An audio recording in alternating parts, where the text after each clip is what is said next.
चलो लिखो बेटा। आज नया चैप्टर हम लोग करेंगे।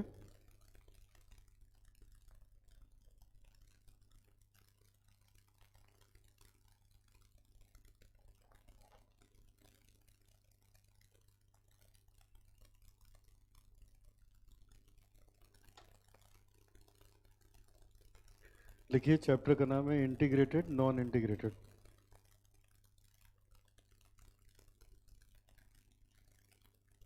Integrated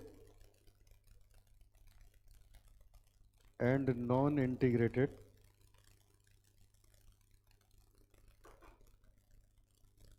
accounts. Integrated and non integrated accounts.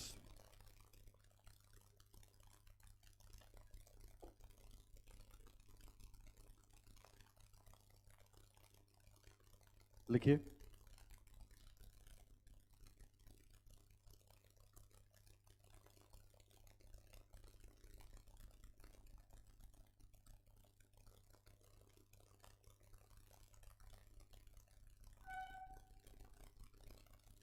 Integrated and non integrated accounts.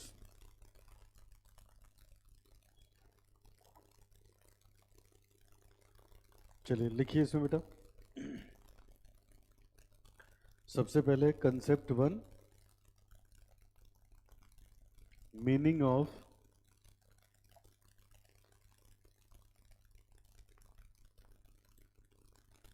Integrated and non integrated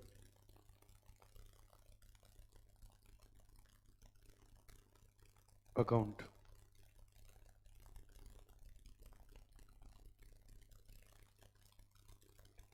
meaning of integrated and non integrated accounts.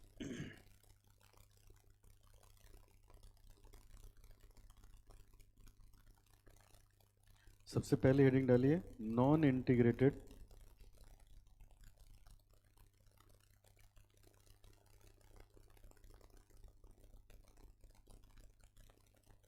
Accounts.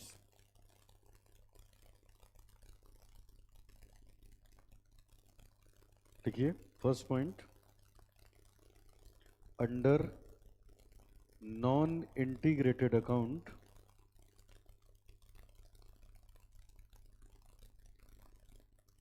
two sets of books are maintained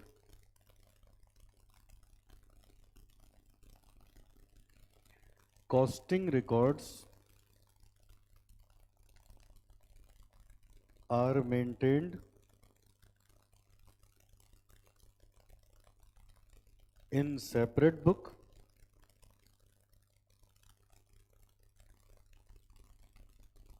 Costing records are maintained in separate book, while financial records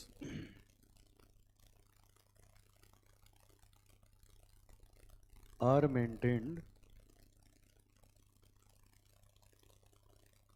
in separate book.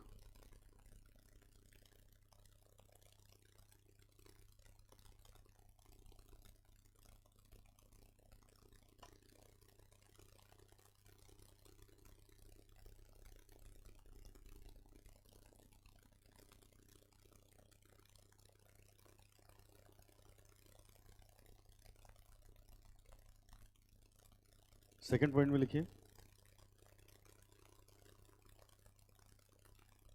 This accounting approach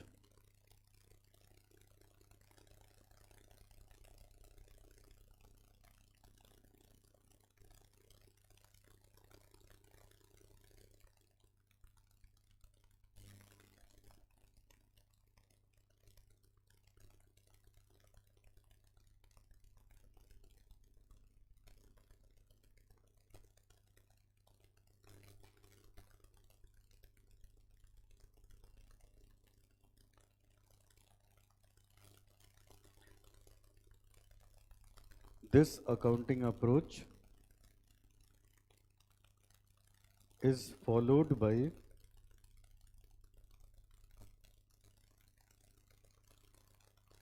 large entities,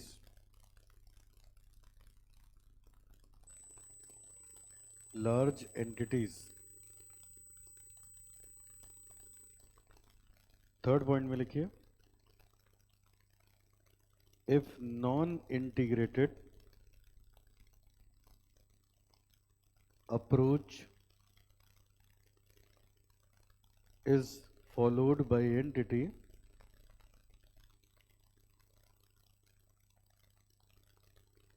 in our question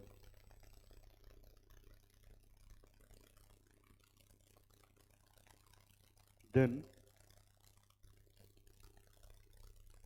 we have to prepare only costing records.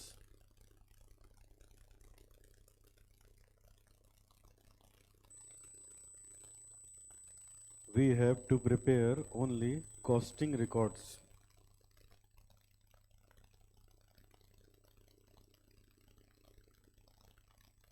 Most accounts shall be added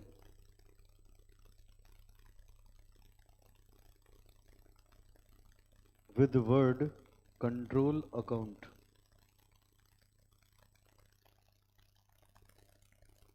Control account.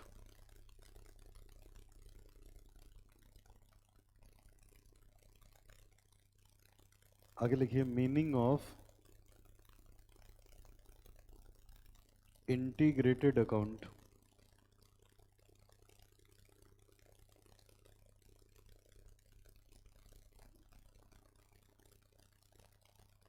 इसमें लिखिए, when an entity makes only one set of books and entries are made for both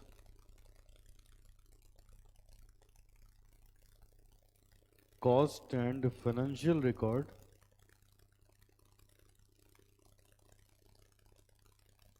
then such entity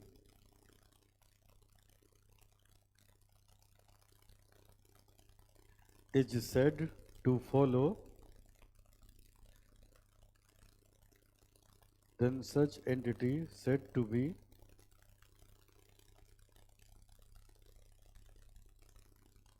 following integrated accounting system.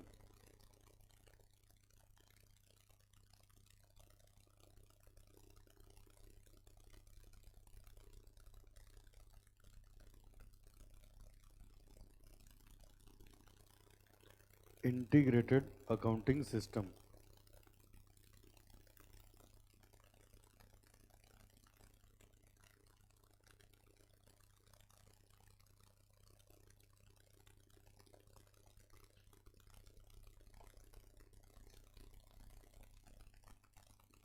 ठीक है, ये हो गया concept 1.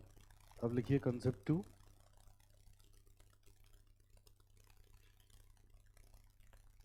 इसका नाम है important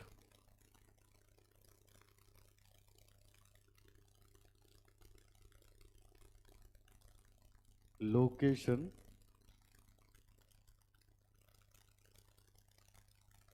in manufacturing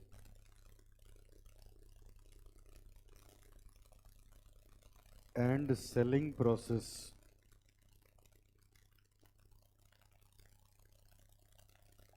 Important location in manufacturing and selling process.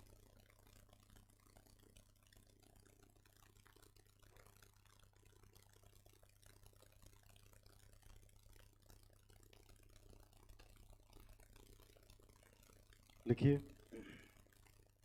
Direct material, direct raw material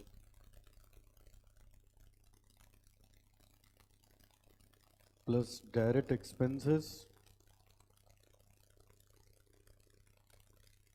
plus direct wages, पहले wages लिखो फिर एक्सपेंसेस,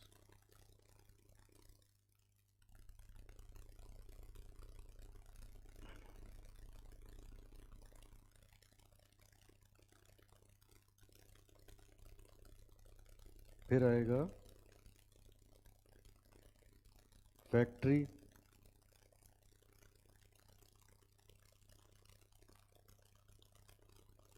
उसके बाद आएगा वेयरहाउस,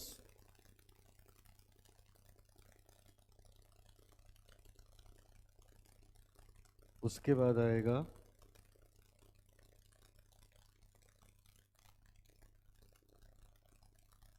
शॉप या शोरूम, और लास्ट में आएगा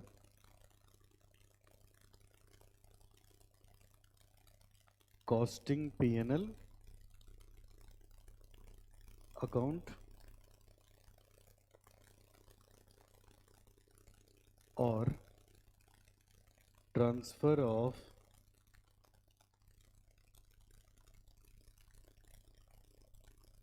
cost of sale to calculate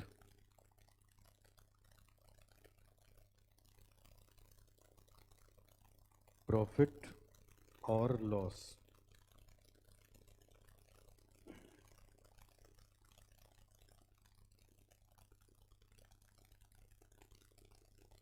Charge factory overhead,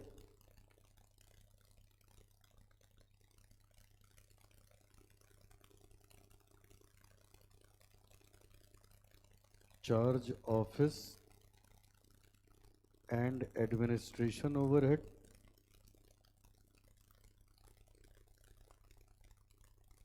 charge selling and distribution overhead, charge selling and distribution overhead,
okay.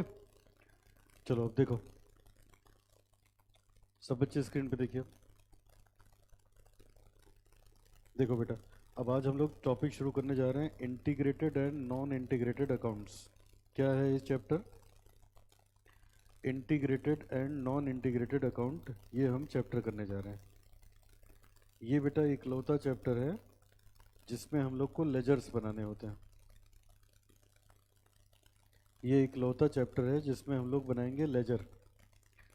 आपको मैं जर्नल सिखाऊंगा, उसके बाद हम लोग लेजर बनाएंगे और उसके बाद ट्रायल बैलेंस बनाएंगे। और ट्रायल बैलेंस मैच करेगा तो इसका मतलब क्वेश्चन सही है, नहीं तो क्वेश्चन गलत है।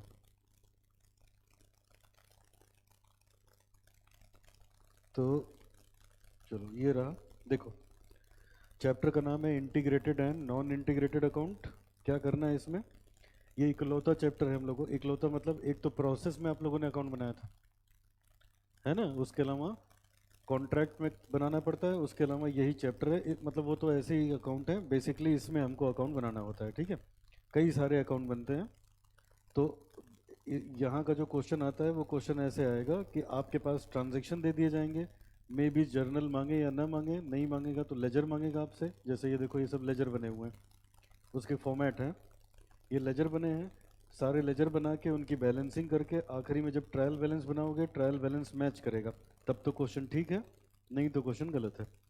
तो बेसिकली हम लोग को प्रैक्टिस ये करनी है कि जैसे इस तरह का कोई क्वेश्चन दिया है तो कैसे इसकी जर्नल एंट्री बनेगी, कैसे इसके लेजर बनेंगे, क्या चीज़ ट्रायल में जाएगी, ट्रायल कैसे मैच कराना होगा, ठीक है। अच्छा, अब आइए यहाँ पे। तो देखो, चैप्टर का नाम है बेटा इंटीग्रेटेड एंड नॉन इंटीग्रेटेड। तो देखो इधर, integrated, integrated and non integrated, ये हमारे चैप्टर का नाम है। तो देखो बेटा, इंटीग्रेटेड और नॉन इंटीग्रेटेड का मतलब क्या होता है। इसका मतलब ये होता है, पहले पहले समझते हैं नॉन इंटीग्रेटेड फिर इंटीग्रेटेड। देखो, किसी भी कंपनी में, किसी भी कंपनी में फाइनेंशियल अकाउंटेंट अलग होता है, फाइनेंशियल अकाउंटेंट अलग होता है, और कॉस्ट अकाउंटेंट अलग होता है, कॉस्ट अकाउंटेंट अलग होता है। जो कॉस्ट अकाउंटेंट होता है वो कॉस्टिंग बुक्स बनाता है, कॉस्टिंग बुक्स ऑफ अकाउंट्स। और जो फाइनेंशियल अकाउंटेंट होता है बेटा, वो बुक्स ऑफ अकाउंट्स बनाता है, या कह सकते हो financial accounting books of accounts ये बनाता है। ये जो बनाएगा वो फाइनेंशियल बुक्स बनाएगा, फाइनेंशियल बुक्स। तो अब अगर ऐसा होता है, फाइनेंशियल बुक का मतलब क्या हुआ, जो बचपन से आज तक पढ़ते आए हो, journal, ledger, trial balance, trading, PL, balance sheet, ये सब क्या है, फाइनेंशियल बुक्स हैं, ठीक है। फिर से मैं अपनी बात रिपीट कर रहा हूँ। देखो, अगर कंपनी में ऐसा है, हर कंपनी में ऐसे होता ही है, जैसे मान लो कोई कंपनी ये कैलकुलेटर बना के बेचती है, तो उस कंपनी ने साल भर में जो व्यापार किया, जितने ट्रांजैक्शन हुए, उसका बेटा जर्नल बनेगा, लेजर बनेगा, ट्रायल बैलेंस बनेगा, ट्रेडिंग, पीएल, बैलेंस शीट बना के प्रॉफिट वगैरह निकालेंगे, टैक्स जमा होगा। ये सब आप पढ़ रहे हो 11वीं क्लास से। अब यहाँ हम ये पढ़ने जा रहे हैं कि जब ये कैलकुलेटर बनाया गया होगा तो इसमें मटेरियल लगा होगा, लेबर लगी होगी, डायरेक्ट एक्सपेंसेस लगे होंगे, ओवरहेड लगा होगा, तो इसकी कॉस्टिंग बुक्स भी बनेंगी, कॉस्टिंग बुक्स ऑफ अकाउंट्स बनेंगी, कॉस्टिंग बुक्स ऑफ अकाउंट्स बनेंगे। तो ये बुक्स कैसे बनेंगी, यही मुझे आपको सिखाना है। ये बुक्स कैसे बनेंगी ये हम लोग को सीखना है। बोलो, समझ में आ रहा है बेटा, ये कैसे बनेंगे ये सीखना है। तो अब देखो है क्या, नाम है नॉन इंटीग्रेटेड और यहाँ नाम है इंटीग्रेटेड। तो देखो, इंटीग्रेटेड, इंटीग्रेटेड, नॉन इंटीग्रेटेड का मतलब दो चीजों को जोड़ना, क्या है, इंटीग्रेटेड। तो इंटीग्रेटेड में क्या होता है, दो बुक्स नहीं बनती हैं, चाहे कॉस्ट हो चाहे फाइनेंशियल हो, दोनों की एक ही बुक बनेगी, दोनों की एक ही बुक बनेगी। जब एक ही बुक बनती है तो हम लोग उसको उसको बोलते हैं इंटीग्रेटेड अकाउंटिंग सिस्टम। समझ आया। और अगर अगर कंपनी में ऐसा है कि कॉस्ट रिकॉर्ड्स को प्रिपेयर करने के लिए कॉस्ट की बुक्स ऑफ अकाउंट्स अलग बन रही हैं, फाइनेंशियल रिकॉर्ड को मेंटेन करने के लिए फाइनेंशियल बुक्स ऑफ अकाउंट्स अलग बन रही हैं, तो इसको हम लोग क्या बोलते हैं, नॉन इंटीग्रेटेड, एक में नहीं है, अलग अलग है। बताओ, इतना समझ में? ठीक है, अब आगे आओ बेटा। तो जब आप क्वेश्चन करोगे और आपसे आएगा बुक्स बनाने को, तो ये नहीं बनाना है, इसके तो एक्सपर्ट हो आप, ये सीखना है हम लोग को। समझ आया? देखो क्या लिखा हमने, पढ़िए। Under non integrated account two sets of books are maintained. अच्छा हाँ, एक बात और बता दें, बताओ जरा, जैसे आपने पढ़ा है, बताओ कोई भी कंपनी अपना फाइनेंशियल स्टेटमेंट क्यों बनाती है, प्रॉफिट एंड लॉस जानने के लिए। उसके अलावा और क्या होता है बेटा, आपने बचपन में पढ़ा था, दो यूजर होते हैं फाइनेंशियल स्टेटमेंट के, इंटरनल यूजर और एक्सटर्नल। कौन होता है? सरकार। हमसे ज्यादा चिंता सरकार को है, किसने प्रॉफिट तो कमा लिया, टैक्स जमा कराया कि नहीं कराया, है ना। तो बेटा, जैसे सरकार चिंतित रहती है हमारे प्रॉफिट को लेके, और वो क्या करते हैं, हम लोग की बुक्स का ऑडिट करवाते हैं कि इसने सही किया है कि गलत किया है, वैसे ये जो ऑडिट होता है ये फाइनेंशियल ऑडिट होता है। वैसे जब कॉस्ट की बुक बनती है तो इनका कॉस्ट ऑडिट होता है। क्या होता है? तो जितना जरूरी ये बुक्स बनना है, उतनी जरूरी ये बुक्स बनाना चाहिए। समझ में? लेकिन वो ऑर्गेनाइजेशन की मर्जी, चाहे वो ऐसे काम कर लें चाहे ऐसे काम कर लें। तो हम लोग बेसिकली ये पढ़ने जा रहे हैं। तो अब देखो क्या लिखा है, under non integrated account 2 sets of books are maintained for maintain costing records are maintained in a separate book while financial records are maintain in a separate book.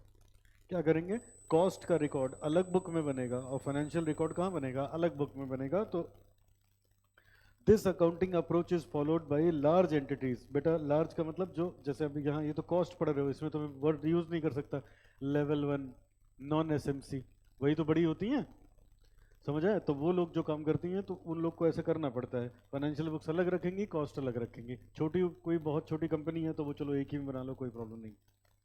फिर आगे, if non-integrated accounting system is followed by entity in our question, then we have to prepare only costing record। अगर question में non integrated है तो ये हमें नहीं बनाना, हमें हमेशा ये बनाना।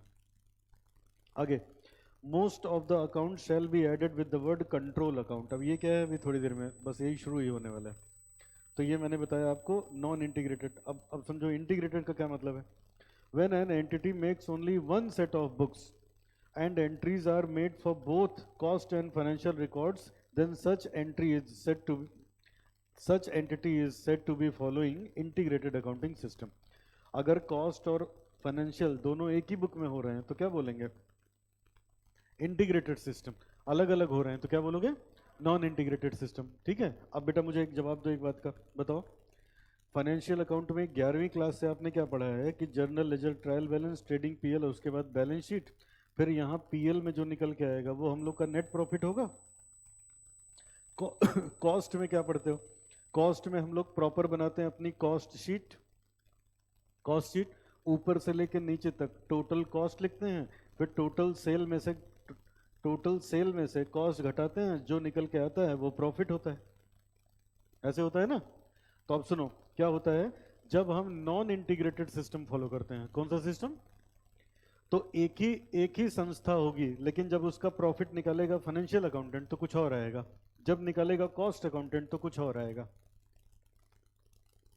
फाइनेंशियल अकाउंटेंट का प्रॉफिट कुछ और आएगा, कॉस्ट अकाउंटेंट का प्रॉफिट। तो इसको बेटा चिंता होती है इसके मालिक को कि ये क्यों अलग अलग आ रहा है, तो वो इनको रिकंसाइल कराता है। जैसे कैश बुक को पासबुक से मिलाते थे तो क्या चैप्टर का नाम था, बैंक रिकंसिलिएशन स्टेटमेंट।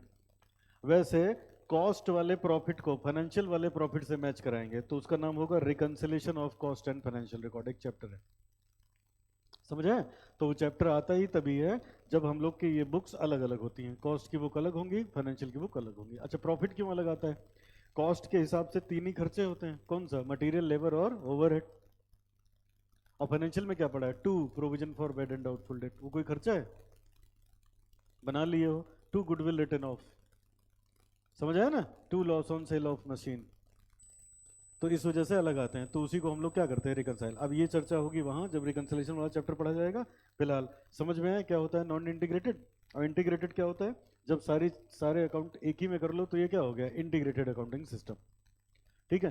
तो ये बेटा बहुत छोटी संस्था ऐसा करती है, जैसे बचपन में नहीं पढ़ा था जर्नल, खाली एक जर्नल बनता है जब बहुत छोटी संस्था होती है, बड़ी हुई तो सब्सिडरी बुक्स आ जाती हैं, तब सब चीज़ अलग अलग लिखो, तब वही जर्नल प्रॉपर हो जाता है, किनारे कर दिया जाता है। समझ में। तो यहाँ पे वही बात है, बोलो इतनी बात समझ में आई, कंसेप्ट नंबर 1। अब यहाँ आओ बेटा, कंसेप्ट नंबर 2। अब क्या है सुनो, अब ये देखो, ये दिमाग में रखना बहुत जरूरी है क्योंकि हमको बनानी है एंट्री। एंट्री का यहाँ कोई रूल नहीं है, लगेगी वैसे ही रियल, पर्सनल और नॉमिनल से। रियल का रूल क्या होता था, debit what comes in, credit what, personal का debit the receiver, credit the giver. Nominal का debit all expenses and losses, credit all incomes and gains. अभी मैं लिखवाऊंगा अभी, समझे। तो लगेगा वही रूल, इनके पास अपने कोई रूल नहीं है, एंट्री होगी तो वैसे ही होगी, बस थोड़े थोड़े चेंजेस हो जाते हैं। जैसे मटेरियल खरीदने की एंट्री बताओ, purchase account debit to cash या material account debit to cash, यही कहोगे ना। अब यहाँ मटेरियल ना लिख के लिखेंगे store ledger control account debit, समझ है। ऐसे थोड़े थोड़े नाम चेंज हो जाएंगे, तो ये चीज दिमाग में होनी चाहिए। कैसे, अब देखो इधर पूरा फोकस करना, ये जल्दी बेटा लगता नहीं है चैप्टर, इसलिए एकदम पूरे फोकस के साथ देखो। सबसे पहले क्या होता है, मान लो कोई चीज़ बनानी है, मान लो आप अपने लिए एक स्टडी टेबल बनवा रहे हो घर पे, तो पहले लकड़ी खरीद के लाओगे, मजदूर काम करेगा, कुछ डायरेक्ट एक्सपेंसेस लगेंगे, यही तो होगा। तो ऐसे किसी फैक्ट्री में मान लो फर्नीचर बन रहा है, कोई बहुत बड़ी फैक्ट्री है, तो पहले वो मटेरियल लेके आएंगे, वेजेस लगेगी, डायरेक्ट एक्सपेंसेस लगेंगे। ये पहली स्टेज है, ये पहली स्टेज है। इसके बाद बेटा इस पे फैक्ट्री ओवरहेड चार्ज होगा। फिर यहाँ सामान बन के तैयार हो जाएगा, तैयार होने के बाद ये जाएगा वेयर हाउस में, वेयर हाउस में रखा रहेगा। फिर वेयर हाउस से ये जाएगा शोरूम में, फिर शोरूम में जब बिकेगा तब हमें प्रॉफिट या लॉस होगा। बताओ क्या क्या होगा। पहले सामान बनेगा, कहाँ बनेगा? फैक्ट्री में। कहाँ बनेगा? लेकिन बस अलग अलग करने के लिए डायरेक्ट मैंने एक जगह लिखवा दिया, इनडायरेक्ट एक जगह लिखवा दिया। तो डायरेक्ट खर्चे तीनों कौन कौन से थे? Direct material, direct labour, direct expense, तीनों डायरेक्ट खर्चे हो गए। उसके साथ कुछ फैक्ट्री का इनडायरेक्ट खर्चा लगेगा, तब सामान बन के तैयार होगा। कहाँ बन के तैयार होगा? फैक्ट्री में। कहाँ बन के तैयार होगा? फैक्ट्री से कहाँ जाएगा? वेयर हाउस से शॉप या शोरूम, शोरूम से बिक जाएगा।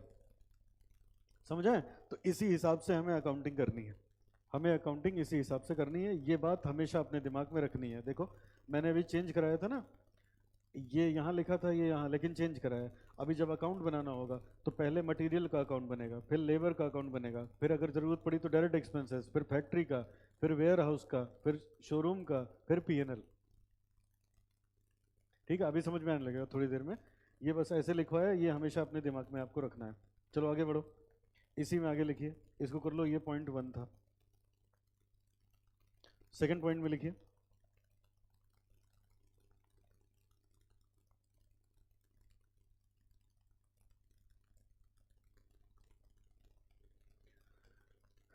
Official names of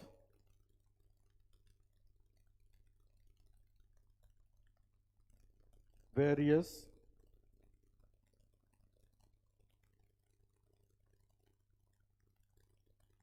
components of cost।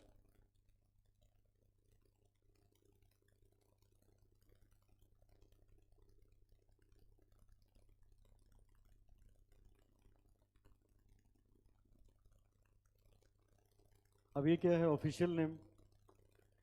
चलो अब मेरी तरफ देखो बेटा, अकाउंट में हम लोगों को कोई रेस्ट्रिक्शन नहीं थे। याद करो क्या पढ़ा है हम लोगों ने? रियल, पर्सनल और नॉमिनल, तीन तो ये मेन अकाउंट होते हैं। लेकिन किसी भी संस्था में कितने भी अकाउंट खुल सकते हैं ना, उसकी कोई लिमिट थोड़े ना है। बोलो कितने भी अकाउंट खुल जाएंगे, कोई लिमिट नहीं है। तो यहाँ क्या है, लेकिन यहाँ ऐसे नहीं चल पाएगा। बैलेंस शीट बनानी नहीं है, खाली ऑब्जेक्टिव कहाँ तक है? मुनाफा निकालने तक। कॉस्ट पढ़ रहे हो ना, तो बहुत हद से हद कहाँ तक जाओगे? प्रॉफिट निकालने तक। माल बनाया, बेच दिया, प्रॉफिट आ गया, कोई बैलेंस शीट नहीं बनेगी। तो यहाँ 8 से 10 अकाउंट में हम सब निपटा देते हैं सारी अकाउंटिंग। ज़्यादा से ज़्यादा 8 या 10 लेजर बनाते हैं। तो मुझे आपको ये बताना है वो 10 लेजर कहाँ यूज़ होगा। ठीक है, किस चीज़ के लिए क्या हम यूज़ करेंगे, क्योंकि 8 से 10 लेजर में ख़त्म कर देना है। जैसे याद करो, पार्टनरशिप में डिसोल्यूशन पढ़ा था। ठीक है, डिसोल्यूशन, अब उसमें क्या होता था? एक बैलेंस शीट दी होती थी। कौन कौन से अकाउंट हम लोग बनाते थे डिसोल्यूशन में? रियलाइजेशन और पार्टनर कैपिटल अकाउंट। चलो और उसके बाद कैश अकाउंट वगैरह ये सब बनाते थे। अब नोटिस करो, ध्यान दो, ध्यान से मेरी बात सुनना। जैसे मैंने यहाँ पे लिखा ए और बी दो पार्टनर हैं, यहाँ पे मान लो land and building, plant and machinery और कैश, 3 आइटम इतने से समझते हैं। तो हम लोग क्या करते थे, सारे एसेट रियलाइजेशन में ले जाते थे, सारी लाइबिलिटी, क्रेडिटर बैंक ओवरड्राफ्ट है तो रियलाइजेशन में, पार्टनर का कैपिटल अकाउंट में, और कैश है तो कैश अकाउंट में, और इसी में निपटा देते थे। अब बताओ एसेट लाइबिलिटी कहाँ लेके गए? तो जैसे वो यहाँ जाता था तो एसेट लाइबिलिटी का अस्तित्व खत्म हो जाता था। वो क्या हो जाता था? रियलाइजेशन। एसेट बिकता था तो हम लोग एंट्री करते थे realisation debit to cash, cash account debit to realisation, ये एंट्री करते थे ना। एसेट का अपना अस्तित्व खत्म हो जाता था। समझ में आ रही बात? क्यों ऐसे करते थे? दुकान बंद हो रही है और 1 दर्जन खाते खोल लो, वो समझदारी वाली बात थोड़ी ना है। तो सब उठा के हम लोग इसी में भेज के निपटा देते थे। समझ में आया? तो वही चीज कॉस्ट अकाउंटिंग में होती है। यहाँ लिमिटेड काम करते थे ना हम लोग, एसेट का अस्तित्व खत्म, लाइबिलिटी का अस्तित्व खत्म, सब चला गया तो सब क्या हो गया, रियलाइजेशन हो गया। ठीक वैसे यहाँ पे है, कम से कम खाते में हम कंपनी की पार्टनरशिप बंद कर देते थे उनकी बुक्स, ठीक वैसे यहाँ पे करते हैं। ज़्यादा अकाउंट नहीं खोलेंगे, मुश्किल से 8 से 10 अकाउंट खोलेंगे, उसी में सारी सारी एंट्री कर डालेंगे, समझे। अब कौन सा अकाउंट किस चीज़ के लिए खुलेगा, उसका क्या नाम होगा, वो मैं आपको लिखवाने जा रहा हूँ। जैसे रॉ मटेरियल के लिए यूज करेंगे स्टोर लेजर कंट्रोल अकाउंट, क्या यूज करोगे, ठीक है। वेजेस के लिए वेजेस लेजर कंट्रोल अकाउंट, मैंने ऊपर लिखवाया नहीं था, सब में लग जाएगा control, most account shall be added with the word control account, समझ आया। कंट्रोल अकाउंट क्यों लगाते हैं बताओ, इधर देखो मेरी तरफ। दिन भर का अपना खर्चा अगर लिखने लगो कहीं, तो खर्चों पे कंट्रोल होगा कि नहीं होगा, होगा ना, ऐसे पता ही नहीं चलता कहाँ खर्च हो गया। तो ये सब अगर लिखा जा रहा है, अभी तक तो किसी चैप्टर में लिखा नहीं गया, खाली खर्चा निकाल लिया कॉस्ट, तो लिखने का मतलब क्या है, कंट्रोल बनाना चाहते हो ना उस पर, तो इसीलिए हर लेजर के सामने क्या लग जाएगा, कंट्रोल अकाउंट। बात समझ में आई, चलो लिखना शुरू करो। नंबर 1, रॉ मटेरियल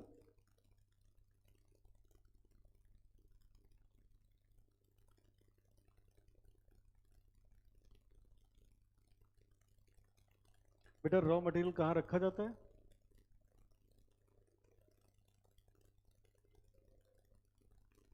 फैक्ट्री में। और जो दिमाग में आ रहा हो बताओ। चलो अब ध्यान से सुना मेरी बात। रॉ मटेरियल हमेशा रखा जाता है स्टोर में, कहाँ, फिनिश्ड गुड वेयर हाउस में, दोनों में फर्क है। वेयर हाउस में क्या रहेगा, फिनिश्ड गुड्स रहेगा, और रॉ मटेरियल कहाँ रहेगा, स्टोर में रहेगा। जब हम स्टोर बोलेंगे तो स्टोर का मतलब, अरे वहां नहीं होता था स्टोर्स अकाउंट इन्वेंट्री में, ठीक है। तो स्टोर में कहाँ रखा जाता है, क्या रखा जाएगा, रॉ मटेरियल, ठीक है। और वेयर हाउस में क्या जाएगा, ये देखो यहाँ, ये मटेरियल रहेगा स्टोर में, फिर वहां से जाएगा फैक्ट्री में, फैक्ट्री में माल बन गया तब जाएगा वेयर हाउस में, फिर यहां से जाएगा शोरूम में, फिर यहां से बिक जाएगा। तो जब हम वर्ड यूज करेंगे वेयर हाउस, तो इट रिप्रेजेंट्स फिनिश्ड गुड्स, और जब बोलेंगे स्टोर तो किसको रिप्रेजेंट करेगा, रॉ मटेरियल को, समझ में है। चलो लिखो यहाँ पे, रॉ मटेरियल या स्टोर के लिए store ledger control account, wages के लिए वेजेस कंट्रोल अकाउंट,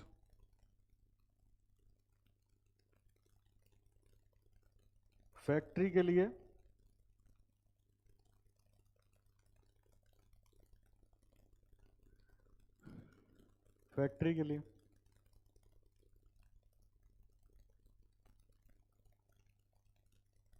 हो गया। मेरी तरफ देखिए, मेरी तरफ देखिए, बताओ मटेरियल के लिए कौन सा वर्ड यूज किया, मटेरियल के लिए कौन सा खाता खोलोगे, स्टोर लेजर कंट्रोल अकाउंट, देखते रहो यहीं पे। मटेरियल के लिए क्या वर्ड यूज करोगे, store ledger control account. Wages के लिए वेजेस कंट्रोल अकाउंट, वेजेस के लिए ये ज्यादातर होता नहीं बेटा, ठीक है। अच्छा, अब ये सब खरीद के आया, क्या क्या खरीद के आया, मटेरियल आ गया, मजदूर आ गए, काम शुरू हो गया। तो फैक्ट्री में काम हो रहा है, तो फैक्ट्री में माल रहेगा, फैक्ट्री में काम होगा तो सामान रहेगा अधूरा, कैसा रहेगा। तो फैक्ट्री के लिए हम बनाएंगे WIP लेजर कंट्रोल अकाउंट, क्या बनाओगे, समझते जाओ। और जब फैक्ट्री में माल बन जाएगा तो वेयर हाउस में चला जाएगा, तो वेयर हाउस के लिए बनेगा finished goods ledger control account, समझ में है? बताओ फिर से, मटेरियल के लिए, वेजेस के लिए, और डायरेक्ट एक्सपेंसेस को इग्नोर मारो, होता नहीं, आप पढ़ तो चुके हो, पिछले चैप्टर का क्या नाम था, एम्प्लॉई एंड डायरेक्ट एक्सपेंस। कुछ आया डायरेक्ट एक्सपेंस नाम से, कुछ नहीं, वही आखिरी में डायरेक्ट एक्सपेंस के 3 क्वेश्चन कराए थे, वही है, ले दे के एम्प्लॉई था, ठीक है। अब बताओ, फिर मटेरियल आ गया, मजदूर काम पे लग गए, तो क्या होगा, WIP शुरू हो गया। WIP कहाँ होगा, फैक्ट्री में। तो जब फैक्ट्री की बात आएगी तो उसके लिए कौन सा खाता खुटेगा, WIP। और जब माल बन गया तो बन के तुरंत कहाँ जाएगा, वेयर हाउस में। तो वेयर हाउस किसको रिप्रेजेंट करेगा, फिनिश गुड्स को, या फिनिश गुड्स किसको रिप्रेजेंट करेगा, वेयर हाउस को, ठीक है। तो मैं यही लिखवा रहा हूँ बेटा। अब फैक्ट्री के लिए क्या लिखेंगे बोलो, WIP ledger control account.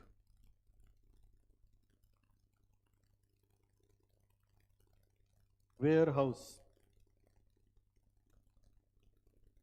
Finished goods ledger control account. Shop या शोरूम के लिए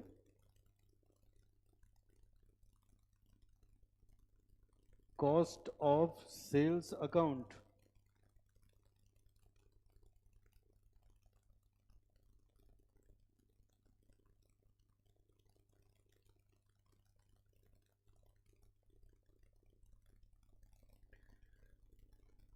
अगला बेटा,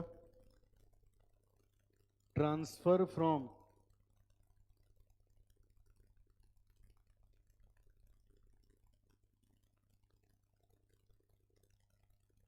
ware house, transfer from factory to ware house.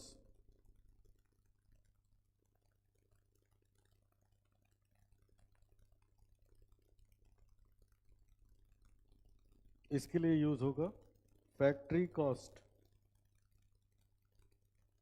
ऐसे लिख लो, भी समझाता हूं जी पॉइंट में। Transfer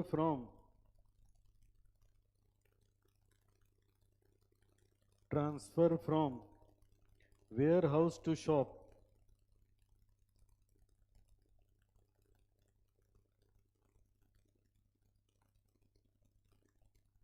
cost of goods sold.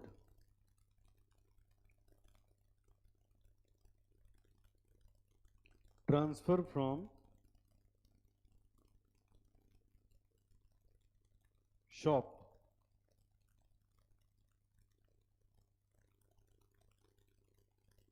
To costing P&L, cost of sales account.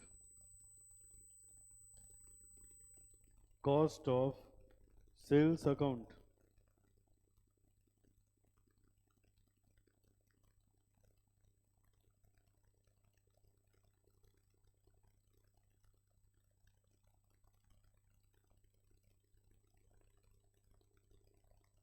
ठीक है, चलो अब देखो जरा, देखो क्या क्या है। अपने दिमाग में कॉस्ट शीट सोचिए, वैसे ही चल रहा है। मटेरियल के लिए बना store ledger control account, wages के लिए वेजेस कंट्रोल अकाउंट, फैक्ट्री के लिए WIP control account, warehouse के लिए finish goods control account, shop या शोरूम के लिए cost of sales account. Cost of sales account, ठीक है। अब इधर देखो सामने, ये वाला डायग्राम देखिए, बताइए मुझको। अब ये बताओ बेटा, अगर कोई चीज फैक्ट्री से बन के गोदाम में जा रही है, किससे बन के? तो उसमें कौन सा खर्चा लगा होगा? मटेरियल, लेबर ओवरहेड और फैक्ट्री ओवरहेड। यही तो, याद करो cost sheet, material, labour overhead और फैक्ट्री ओवरहेड ऐड करने पे फैक्ट्री कॉस्ट आती है। तो जब यहां से यहां जाएगा तो उसके लिए क्या वर्ड यूज होगा? Factory cost. कभी भी आपको क्वेश्चन में दिख जाए फैक्ट्री कॉस्ट, तो इसका मतलब हुआ transfer from factory to warehouse. समझ आए? अगर ये दिखे तो इसका मतलब ये है, और ये दिखे तो इसका मतलब ये है। दूसरा, अब इसके बाद बेटा, अब इसके बाद वेयर हाउस में पहुंच गया, फिर यहां हम लोग एडमिनिस्ट्रेशन वाले खर्चे डालते थे, ठीक है, एडमिनिस्ट्रेशन वाले। फिर कॉस्ट ऑफ सेल आता था, कॉस्ट ऑफ गुड्स सोल्ड। तो ये देखो, कॉस्ट ऑफ गुड्स सोल्ड अगर लिखा है तो इसका मतलब transfer from warehouse to shop. Warehouse से अगर शॉप पे गया तो उसके लिए क्या वर्ड यूज करेंगे? Cost of goods sold. और शॉप से अगर बिक गया तो वर्ड यूज होगा कॉस्ट ऑफ सेल्स। भाई जो सेल किया उसमें जो कॉस्ट आई होगी, अपनी सेल में से कॉस्ट घटाओ, जो आएगा प्रॉफिट लॉस आ जाएगा। ठीक है, तो अगर कहीं लिखा है कॉस्ट ऑफ सेल तो इसका मतलब शॉप से कस्टमर के पास गया, मैंने लिखवा दिया है shop to costing P&L। Question लगाने में आसानी होगी ऐसे करने पे। तो चलो अब मुझे बताओ फिर से एक बार, मटेरियल के लिए, वेजेस के लिए, फैक्ट्री के लिए, वेयर हाउस के लिए, finish goods ledger control account, shop या शोरूम के लिए कॉस्ट ऑफ सेल्स अकाउंट, और फाइनली क्या बनेगा, कॉस्टिंग पीएनएल। पीएल से ही तो प्रॉफिट लॉस आएगा। देखो हो क्या रहा है, ये देखो यहाँ से लेके यहाँ तक हमने कॉस्ट इकट्ठा करी, तो कॉस्टिंग पीएनएल बनाएंगे, कॉस्ट लिखेंगे डेबिट में, सेल लिखेंगे क्रेडिट में, जो प्रॉफिट लॉस आना होगा आ जाएगा। पीएल यहाँ बनता नहीं तो उसका नाम रखा जाता है कॉस्टिंग पीएनएल। समझ में आया? फिर देखिए दोबारा से,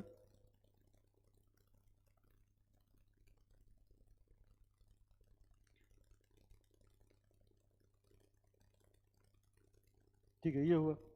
अब आगे, अगर, अब बताओ, अगर कोई चीज फैक्ट्री से वेयर हाउस में जाएगी तो किस कॉस्ट पे जाएगी, फैक्ट्री कॉस्ट पे। तो क्वेश्चन में अगर फैक्ट्री कॉस्ट लिखा है तो इसका मतलब हुआ transfer from factory to warehouse. Question में लिखा है सीओजीएस तो क्या मतलब हुआ, transfer from warehouse to, ठीक है। और कहीं लिखा है कॉस्ट ऑफ सेल तो transfer from shop to customer, लेकिन हम लोग ऐसे लेके चलेंगे transfer from shop to costing PNL. समझ में आया? अच्छा ये हो गया, चलो आगे बढ़ो। ये दूसरा हो गया, तीसरा पॉइंट लिखिए।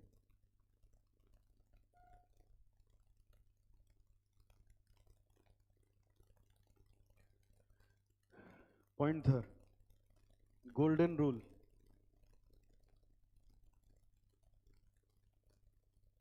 Of accounting. Golden rules of accounting, पहला,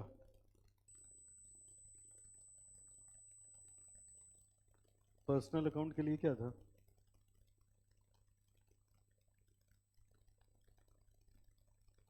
debit the receiver, credit the giver.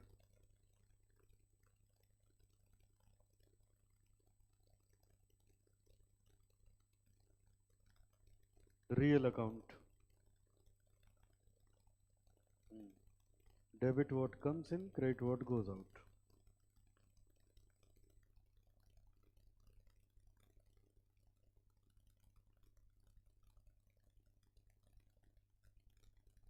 Real account, real तो हो गया, nominal,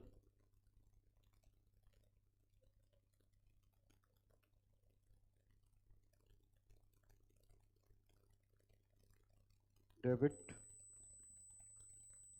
all expenses and losses, credit all incomes and gains।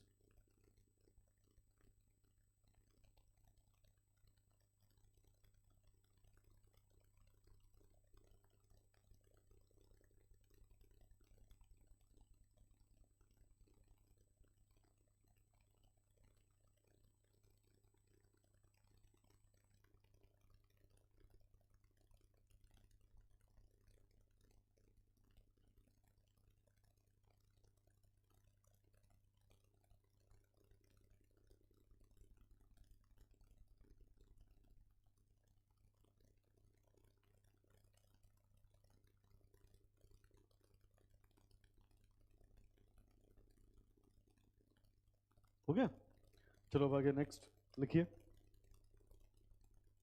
Point number 4,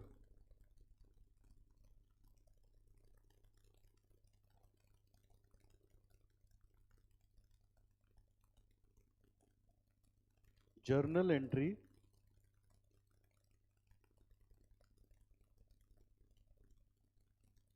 for transferring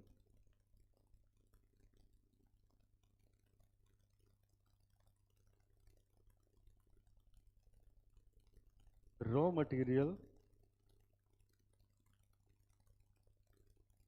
from store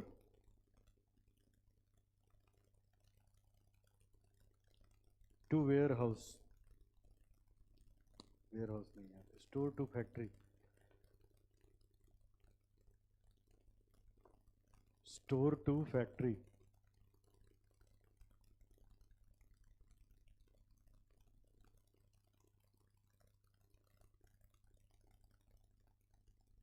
लिख लिया?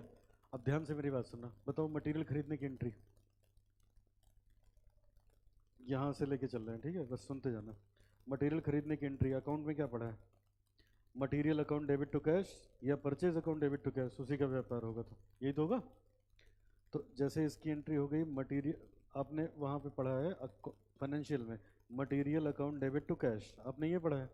अब सुनो बेटा, यहाँ पे मटेरियल के लिए हम लोग वर्ड यूज करेंगे store ledger control account, store ledger control account debit to, store ledger control account debit to. अब यहाँ देखो, बताओ सब्सिडरी बुक में कौन कौन सी बुक बनती थी? सब्सिडरी बुक, चलो मैं यहाँ पे लिख रहा हूँ, बताओ एक एक करके। नंबर 1 परचेज बुक, अगला परचेज रिटर्न, फिर सेल्स बुक, फिर सेल्स रिटर्न, फिर बीआर, उसके बाद बीपी, उसके बाद बन गया कैश बुक, और आखिरी में क्या बनाते थे? जर्नल प्रॉपर, ये बनाते थे। बताओ बेटा, ठीक है अब ध्यान से सुनना, बताओ क्रेडिट परचेज यहाँ आता था, credit purchase return, credit purchase, credit purchase return, credit sale, credit sale return, BR BP, cash वाले यहाँ, जो इसमें नहीं आएंगे सबको यहाँ भेज देते थे। बोलो, अब यही अपने कॉस्ट अकाउंटिंग में है क्या? सुनो, उनने कहा मटेरियल के लिए स्टोर लेजर ढूंढेंगे, मटेरियल के लिए स्टोर लेजर, वेजेस के लिए वेजेस कंट्रोल, है ना, और उसके लिए वेजेस के बाद कौन सा आया था? WIP लेजर हो गया, उसके बाद अगला हो गया फिनिश्ड गुड्स, फिर अगला हो गया कॉस्ट ऑफ सेल्स। समझ गए ना? ये तो हमारे मेन लेजर हैं, वो क्या है? Main ledger. अब बाकियों को उठा के हम भेज देंगे जर्नल प्रॉपर में। कहाँ भेज देंगे? जर्नल प्रॉपर अकाउंट में होता था, यहाँ उसका नाम रखा है जनरल लेजर एडजस्टमेंट अकाउंट। क्या नाम रखा है? समझ आए? General ledger. जरा अपना दिमाग लगा के बताओ, कॉस्ट अकाउंट को किससे मतलब होगा? रियल से कि पर्सनल से कि नॉमिनल से? खास लगाओ, किससे होगा? नॉमिनल से होगा, खर्चे ही तो लिखे जाते हैं। अरे बैलेंस शीट में रियल पर्सनल जाता था, तो यहाँ बैलेंस शीट बनेगी नहीं, क्या करेंगे रियल पर्सनल का? बोलो, समझ आए? तो अब मेरी बात सुनिए ध्यान से। तो हम क्या करते हैं बेटा, हम क्या करते हैं, बहुत ध्यान से मेरी बात सुनिएगा। देखो, हम जितने लेजर लिखे हैं इतने तो लेजर बनाएंगे, इसके अलावा जो कुछ होगा सब उठा के भेज देंगे जनरल लेजर एडजस्टमेंट अकाउंट में। कहाँ भेजोगे? जैसे यहाँ जनरल प्रॉपर नहीं होता था, इसी में opening entry, closing entry, rectification entry, adjustment entry सब होती थी। ठीक है, तो वैसे यहाँ होगा। तो अब बताओ, मटेरियल खरीदने की एंट्री अकाउंट्स में क्या करी थी? Material account debit to cash. यहाँ क्या होगा? Store ledger control account debit to GLA, general ledger adjustment ना। क्या करेंगे कैश का? हमें फर्क नहीं पड़ता, मेरी तरफ देखो, हमको ये थोड़ी ना पता लगाना है कितना नगद खरीद के आया, कितने के बकायेदार हैं। ये बना तो इसको बनाने में खर्चा कितना लगा, मुद्दा ये है। मटेरियल नगद आया कि उधार, वी डोंट केयर। समझ आया? मटेरियल नगद आया तो भी स्टोर लेजर टू GLA, उधार खरीद के आया तो यहाँ लिखते थे material account debit to creditor account, लिखते थे। यहाँ कुछ नहीं, store ledger control account debit to GLA, कोई मतलब नहीं है कि नगद है कि उधार है, क्या करेंगे उसका? बैलेंस शीट बननी नहीं है। बोलो, समझ में आ रहा है? तो अकाउंट खुलेगा GLA। अब बताओ, वेजेस पे करने की एंट्री अकाउंट में क्या पड़ी है, जल्दी से बताओ। Wages account debit to cash, यहाँ क्या होगा? Wages control wage account debit to GLA। समझ आए? तो मटेरियल लेबर हो गया। अब आगे, अच्छा ये हो गया। अब चलो मुझे बताओ, इधर देखिए, बताओ माल कहाँ बनता है? स्क्रीन पे देखो, यहाँ बनता है या 1 में या 2 में या 3 में? कहाँ बनता है? 1 में। तो 1 में माल कैसे बनेगा? पहले स्टोर से मटेरियल जाएगा, स्टोर से मटेरियल कहाँ जाएगा? मजदूर लगेंगे तभी तो बनना शुरू होगा। तो ये देखो, अब मैंने आपको एंट्री लिखवाई, अगर अगर स्टोर से फैक्ट्री में मटेरियल भेजा जा रहा है, कहाँ से कहाँ भेजा गया? स्टोर से फैक्ट्री में। अब बताओ, जब मटेरियल खरीदे थे तो स्टोर क्या हुआ था, डेबिट की क्रेडिट? बोलो सब लोग, अभी अभी पढ़े हो ना, जब मटेरियल खरीदा था तो स्टोर क्या हुआ था, डेबिट की क्रेडिट? डेबिट हुआ था।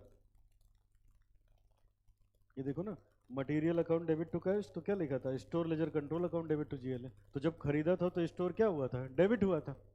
तो अब अगर स्टोर से माल जाएगा तो स्टोर क्या होगा, क्रेडिट हो जाएगा। और कहाँ गया, फैक्ट्री के लिए कौन सा खाता है, तो WIP डेबिट हो जाएगा। स्टोर से कहाँ गया, फैक्ट्री में, फैक्ट्री को कौन सा खाता रिप्रेजेंट करता है? WIP। WIP क्या हो जाएगा? डेबिट हो जाएगा। और ये स्टोर क्या हो जाएगा? क्रेडिट हो जाएगा। क्या एंट्री बनी? WIP ledger control account debit to store ledger control account. लिखिए entry.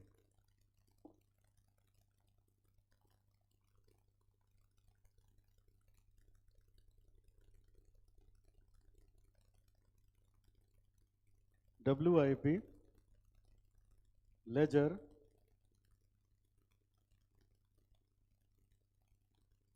Control account debit to store ledger control account.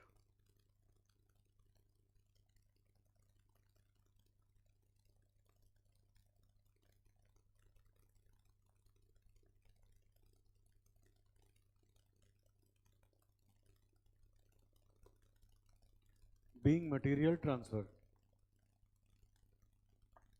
अब बताओ क्या पढ़ रहे हो? कॉस्ट की फाइनेंशियल। तो कभी नरेशन लिखा होगा, कभी नहीं लिखा होगा, दोनों सही है। जहां एंट्री नहीं होती वहां नरेशन का क्या मतलब है? समझ आए? बुक में भी देखोगे कभी लिखा होगा, कभी नहीं लिखा होगा, तो कोई मतलब नहीं। लिखना चाहो लिख दो, न लिखना चाहो न लिखो, नंबर नहीं कटेगा। अकाउंट में क्या होता है? 2 नंबर की एंट्री है तो 1 नंबर एंट्री का होता है, 1 नरेशन का होता है। समझ आए? तो यहाँ पे नरेशन कोई इतना इंपॉर्टेंट नहीं है। अच्छा अब बताओ, 2 मिनट सोचो जरा। मटेरियल फैक्ट स्टोर से फैक्ट्री में गया, अकाउंट में क्या एंट्री होती है इसकी? अकाउंट में कोई एंट्री नहीं होती, ट्रांसफर की एंट्री नहीं होती अकाउंट में, खरीदने और बेचने की एंट्री होती है। समझ आए? वहां हम लोग इग्नोर मार देते हैं। क्या पढ़ा था बचपन में? बिजनेस ट्रांजैक्शन की एंट्री होती है। काहे की? व्यापारिक लेन देन। मटेरियल स्टोर से उठा के फैक्ट्री में रख दिया, ये कौन सा लेन देन है? तो अपने पास। जब लेन देन होगा तब एंट्री होगी, तो अकाउंट में इसकी कोई एंट्री नहीं होती। समझ आया? चलो दूसरा, अगली एंट्री, एंट्री नंबर 5। अब लिखो बेटा, accounting entry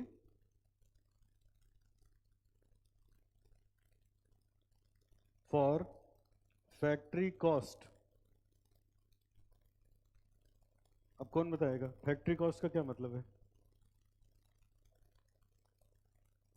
transfer from factory to warehouse. समझ आया? यही ध्यान रखना है, ये हिलता नहीं चैप्टर। जब ऐसे समझोगे ना तो एकदम कोई दिक्कत नहीं होती। Transfer from factory to warehouse. अब बताओ कहां से कहां गया? कहां से गया? फैक्ट्री को कौन सा खाता रिप्रेजेंट करता है? WIP क्रेडिट होगा। अरे वहां से गया ना, कहां गया? वेयर हाउस को कौन सा खाता बनता है? फिनिश गुड डेबिट हो जाएगा। क्या एंट्री बन गई? Control account debit to WIP ledger control account. और लिखिए, finished goods ledger control account debit to WIP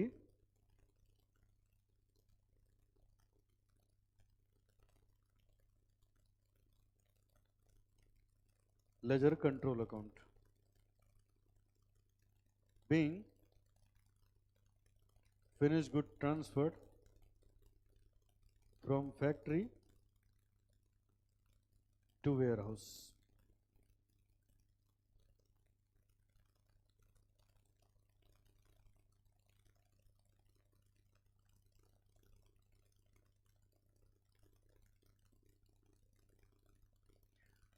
अब देखो क्वेश्चन में इतना लिखा होगा खाली फैक्ट्री कॉस्ट, और उसका मतलब होगा ये। ठीक है बेटा? चलो आगे बताओ। अब लिखिए अगली एंट्री, एंट्री नंबर 6, अकाउंटिंग। ये हो गया एंट्री फॉर COGS। अब जल्दी से बताओ COGS का मतलब? From warehouse to shop. अब यहां देखो, इधर देखो, बताओ वेयर हाउस के लिए कौन सा खाता खुलता है? Finish goods. शॉप के लिए COGS, cost of sale. Shop के लिए कौन सा खुलता है? अब बताओ, मैं इसकी बात कर रहा हूं COGS। COGS का क्या मतलब हुआ? Transfer from warehouse to shop. अब बताओ वेयर हाउस के लिए कौन सा खाता? तो वेयर हाउस से गया, फिनिश गुड्स क्रेडिट होगा। कहाँ गया? शॉप में। कौन डेबिट होगा? क्या एंट्री हुई? Cost of sales account debit to finish goods ledger control account. आइए लिखिए। अब क्वेश्चन में लिखा होगा खाली COGS, उसका मतलब हुआ ये, cost of sales account debit to finished goods ledger control account being goods transferred from warehouse to shop. Entry number 7।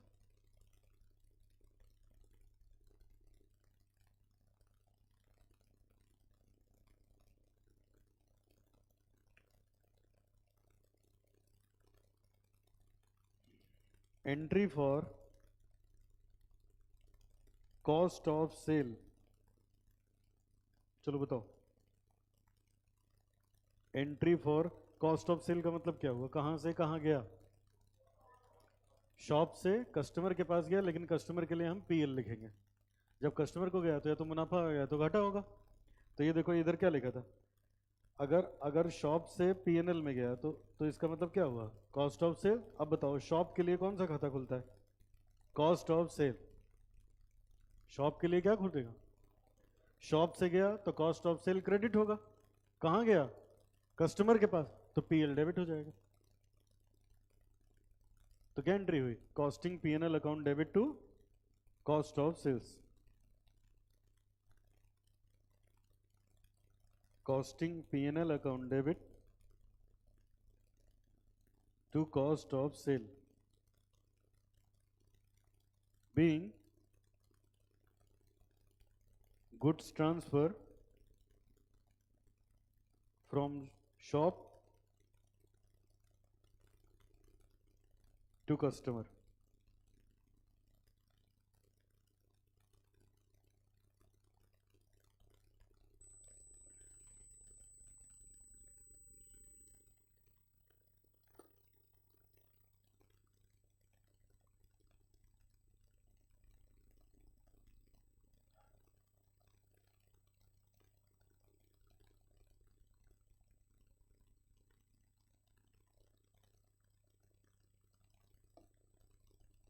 ठीक है।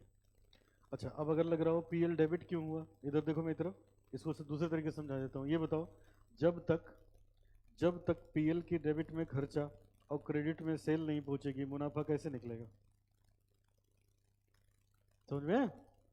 तो इसीलिए PL क्या हो गया? डेबिट हुआ। PL डेबिट होने का मतलब घाटा नहीं हुआ, हमने अपने सारे खर्चों को कहाँ उठा के भेज दिया? PL में भेज दिया। समझ में? अब आओ, अब 2 एंट्री नहीं लिखवाई थी वो भी लिख लो, मटेरियल और लेबर की, लेकिन उससे पहले इंट्रोड्यूस करा दें GLA। तो लिखो जरा concept number 3। Concept number 3, general ledger adjustment account,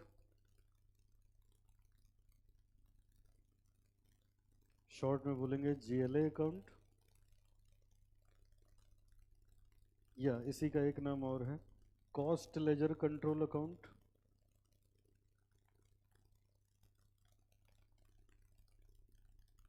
CLA,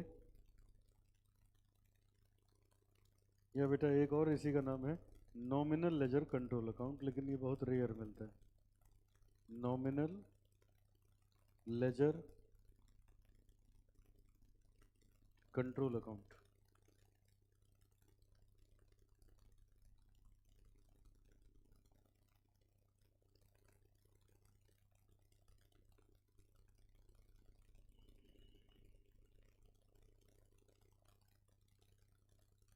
अब जो चीज कॉस्ट के काम की नहीं है वो सब उठा के हम लोग भेज देते हैं GLA में।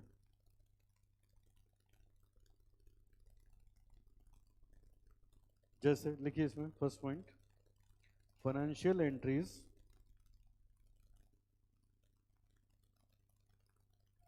which are not considered in cost sheet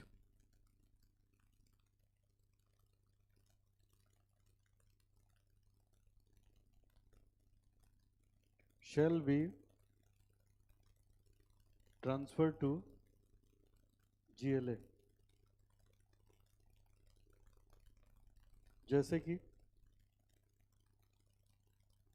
cash paid to creditor, cash received from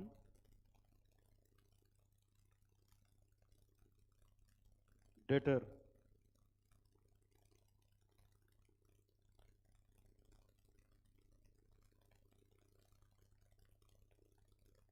point 2। चलो बताओ, entry for purchase of material,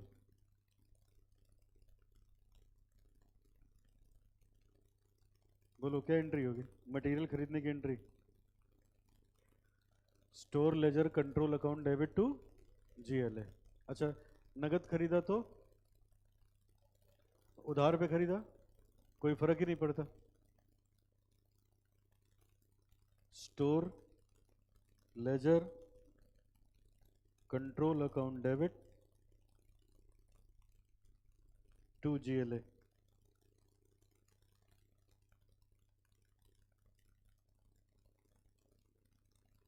being material purchased।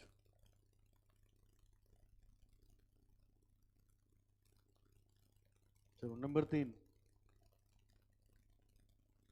Entry for payment of wages,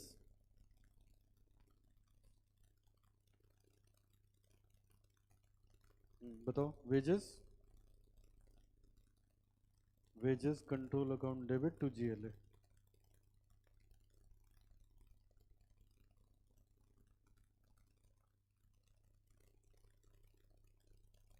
being wages paid,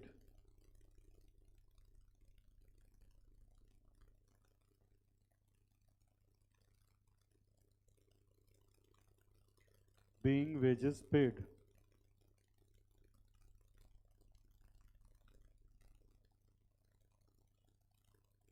ना बिल्कुल नहीं, marks कर देंगे।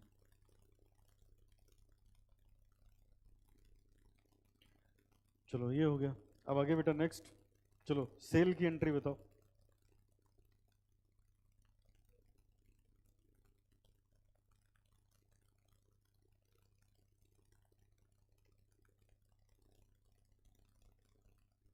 देखो cell की वहां क्या एंट्री होती थी फाइनेंशियल में, ऐसे बना लिया करो, अपने आप समझ में आए। बोलो, या तो कैश सेल होगी तो cash account debit to sale, बोलो बेटा, या तो क्रेडिट सेल होगी तो डेटर डेबिट टू सेल, यही ना?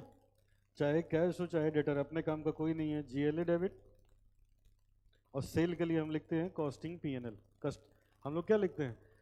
शोरूम से PL में, शोरूम से PL में, इसीलिए लिखवाया। कस्टमर को कौन रिप्रेजेंट कर रहा है? PL। तो क्या एंट्री बन गई? GLA debit to PL।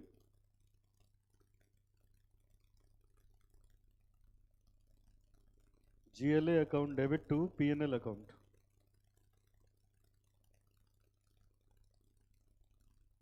being sales recorded।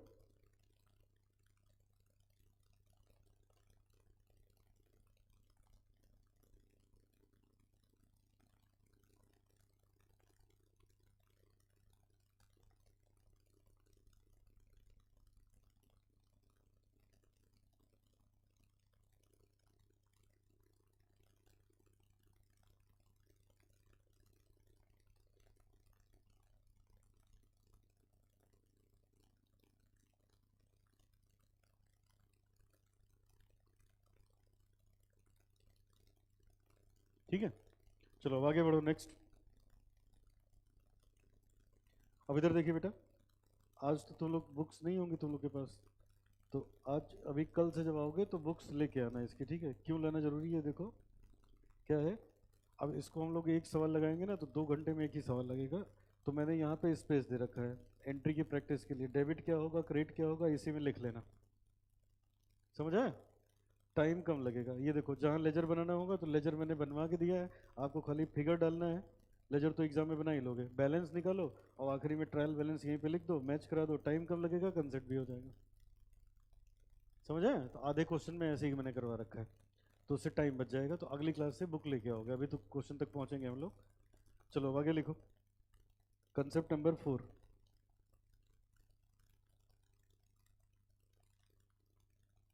Treatment of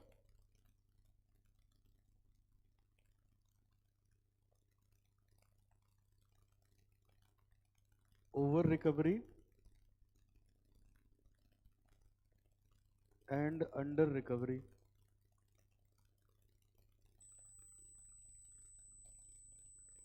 अगर कोई ओवर रिकवरी हुई या अंडर रिकवरी हुई तो उसकी क्या एंट्री होगी? तो लिखिए, अंडर रिकवरी बेटा और लिख दो ऑफ ओवरहेड। ये बात, ये दिक्कत आएगी केवल ओवरहेड में।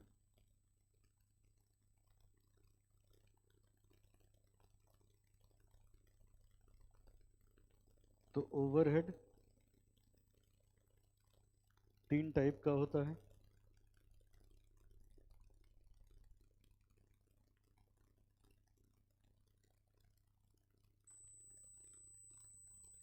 फैक्ट्री ओवरहेड,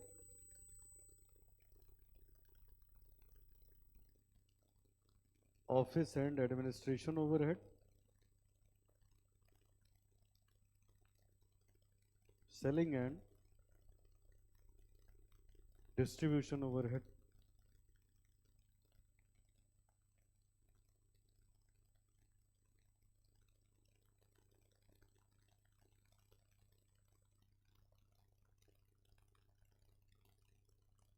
सबसे पहले अंडर रिकवरी क्या होती है?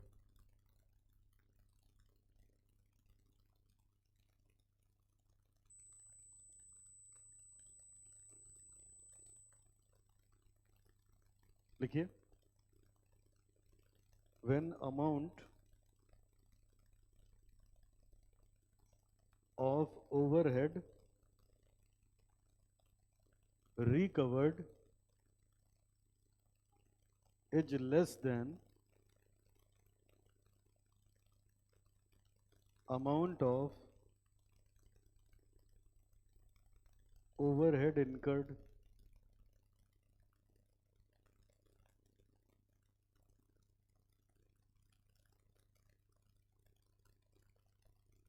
over recovery of overhead,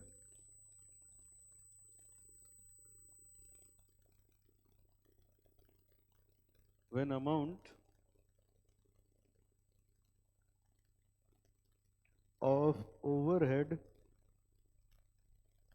recovered is more than amount of overhead incurred।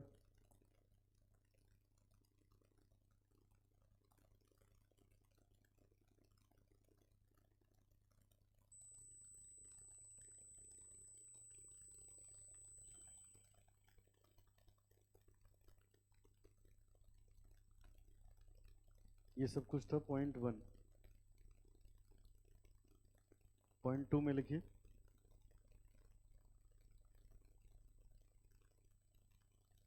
Treatment of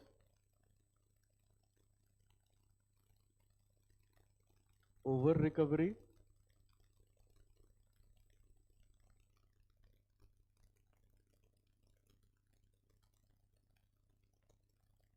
and under recovery.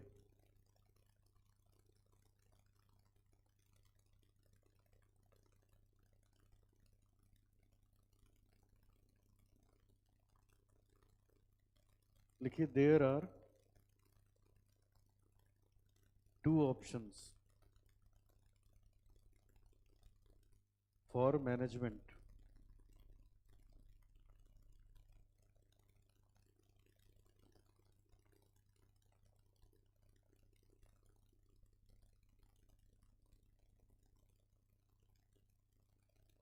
Option 1,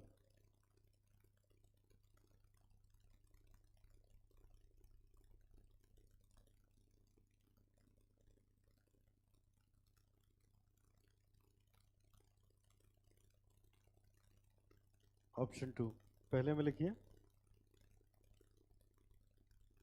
when management decide to carry forward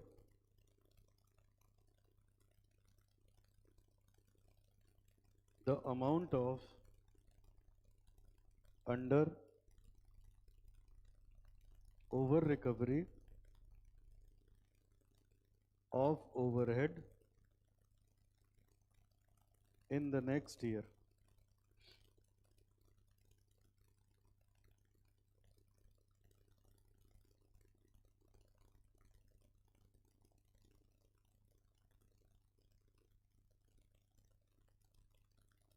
Then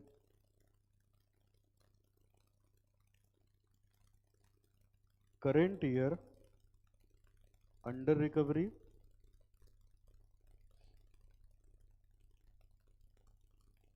is adjusted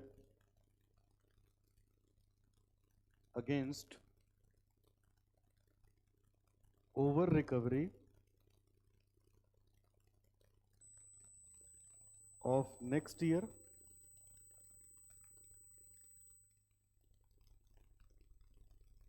and current year over recovery is adjusted against under recovery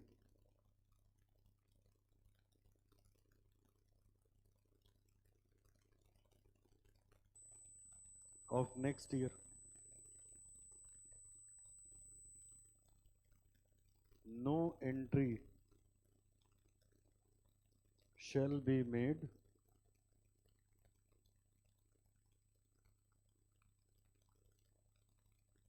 for this.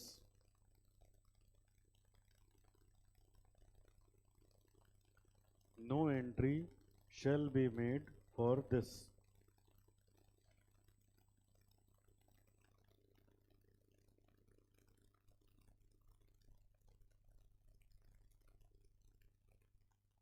Option 2 में आ जाओ।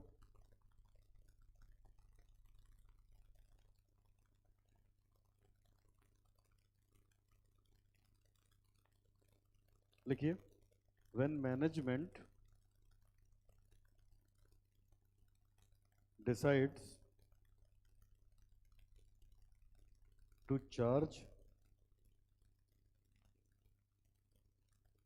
the amount of overhead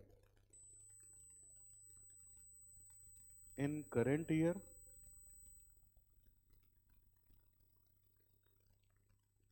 then current year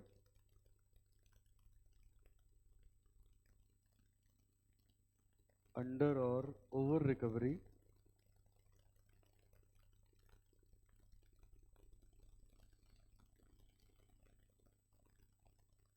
shall be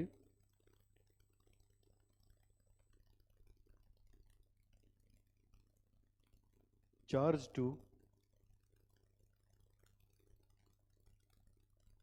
costing P&L account of current year.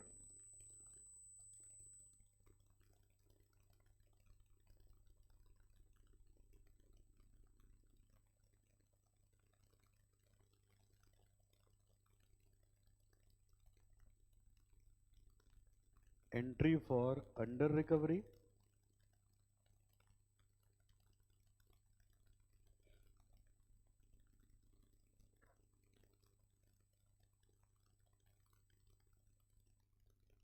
costing P&L debit to factory overhead, office and administration overhead, selling distribution overhead.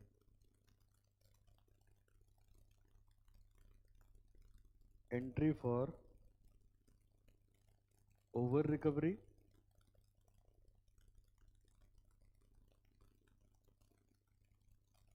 factory overhead debit, administration overhead debit, selling and distribution overhead debit to costing P&L.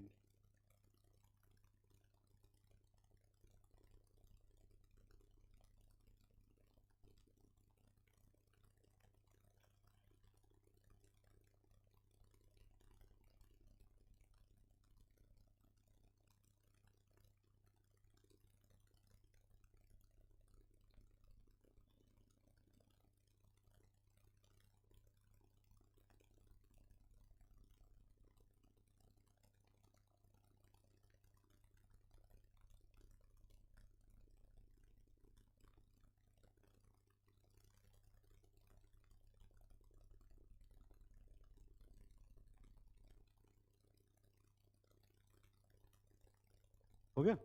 चलो अब देखो बेटा, ये क्या चीज़ है?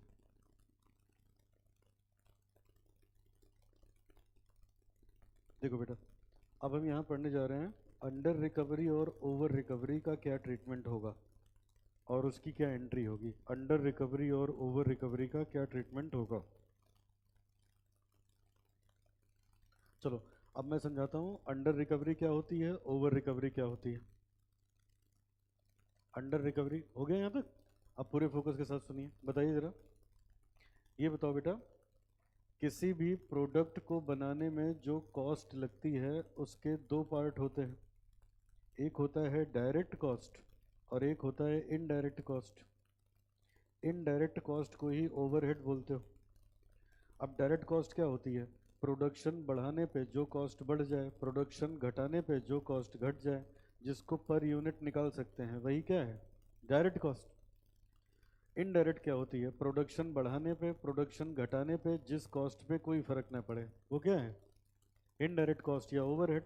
और उसको per unit निकालना भी बहुत मुश्किल है, निकाल लोगे कुछ करके लेकिन फिर चेंज हो जाएगा। ठीक है, अब बताओ, मैं इसका भी एग्जांपल दे रहा हूँ, जरा बताओ। जैसे बेटा मान लो आप लोग को पढ़ाने में मेरी जो कॉस्ट आती होगी, आपको स्टडी मैट मिला, यहाँ से स्टडी मैट मिला, तो स्टडी मैट हम भी कहीं से प्रिंट कराते हैं, ज़्यादा प्रिंट कराएंगे ज़्यादा कॉस्ट लगेगी, कम कराएंगे कम कॉस्ट लगेगी, पेजेस के हिसाब से कॉस्ट लगती है, तो पर यूनिट डिफाइंड है। बोलो, तो आपकी फीस में जब मैं डायरेक्ट कॉस्ट को अरेंज करता हूँ तो वो एकदम इजी है, कोई प्रॉब्लम ही नहीं है। लेकिन मेरे पास तमाम सारी इनडायरेक्ट कॉस्ट आती है, जैसे बताओ, यहाँ पे मेरा रेंट जाता होगा, वो फिक्स्ड है, प्रोडक्शन बढ़ाने घटाने से कोई फर्क ही नहीं पड़ेगा। इलेक्ट्रिसिटी बिल का जो फिक्स्ड वाला पार्ट है, वो एम्प्लॉयज़ की फिक्स की सैलरी, ये सब मेरे फिक्स एक्सपेंसेस हैं। अब जैसे मान लो ये सब बेटा मान लो जोड़ जाड़ के हुआ 1 लाख। 1 लाख। अब प्रोडक्शन ज़्यादा हो, प्रोडक्शन कम हो, प्रोडक्शन ना हो, ये वही रहेगा, ये 1 लाख ही रहेगा, रहेगा ना। तो इसको कैसे रिकवर किया जाए, तो इसके लिए आप पढ़ेंगे चैप्टर ओवरहेड। ओवरहेड में क्या बताया गया है, ऐसे सोचो तो समझ में आ जाएगा। बताओ, अब ये बताओ, फीस तो पर स्टूडेंट डिसाइड करनी है, तो ये खर्चा भी पर स्टूडेंट पे लेके जाना पड़ेगा कि नहीं? ठीक है, तो अब ऐसे किया जाता है, जैसे मान लो बाकी सब चीज़ें हटा के, मैं इसको बहुत कॉम्प्लिकेट ना करके ऐसे कर दूं। मान लो इस क्लास का रेंट मैंने दिया 1 लाख रुपए का, इस क्लास का रेंट मैंने दिया 1 लाख रुपए का।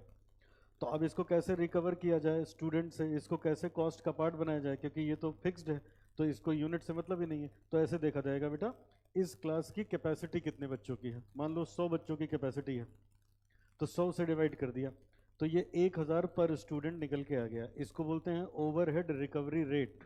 क्या बोलते हो? Overhead recovery rate. ओवरहेड मतलब इनडायरेक्ट खर्चों को रिकवर करने का ये रेट है, 1000 रुपए स्टूडेंट। समझ में आ रहा है?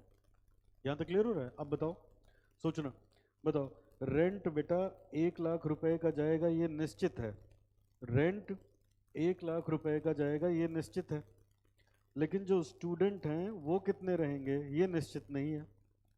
बोलिए, ये निश्चित नहीं है।